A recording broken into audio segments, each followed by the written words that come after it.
Nice video, but ultimately pointless. You're just preaching to the converted. Those who disagree with you will never listen anyway. For me, this kind of comment brims with a world-weary cynicism. According to this comment, people either already agree with you, in which case you're wasting your breath, or they disagree with you, in which case they're fixed, and nothing you can say will change that, so you're still wasting your breath. But is any of that true? Where's the middle ground here? Where are the folks who are undecided on the issue?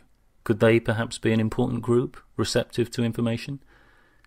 Characterize the issue as dichotomous, and that's the information you'll get back. But when we bother to look closer, even ostensibly dichotomous issues tend to elicit a spectrum of opinion, with very healthy, curvaceous distributions. What about people who are unaware of the issues being talked about? Is it not worthwhile putting the issues out there for those people, so that they have the chance to become aware of the issues and see what they think about them?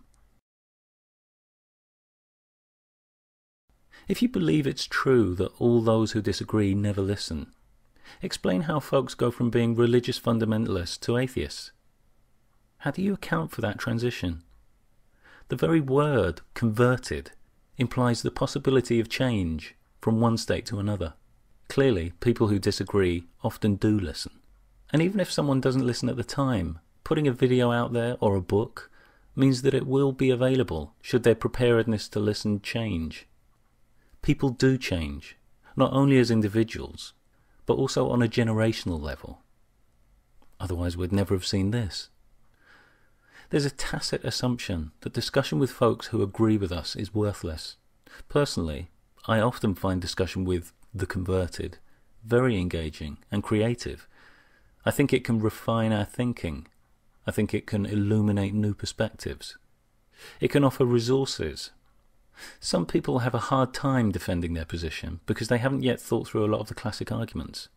If counters to those classic arguments are made available, that can be a valuable resource to draw on. Purely on the grounds of support, I get PMs from many people who feel extremely isolated in some very oppressive communities, who tell me that it's good to see people talking about the same stuff. Videos they see on YouTube make them feel stronger, give them more confidence in what they believe and who they are. Is that pointless? Discussion with people who agree with us can galvanize us from apathy to be more vocal, more visible, and not to succumb to the futility of sentiments like this. I'm not just preaching to the converted, but like I've explained, even if I was only talking to the converted, that would be no less worthwhile to me. Humanity isn't divided into agree or disagree, and never the twain shall meet. Humanity is a spectrum, with many people undergoing huge, sometimes polar transformations of attitude during their lifetime. Addressing that vast, amorphous crowd, being part of that relentless human conversation, seems far from pointless to me.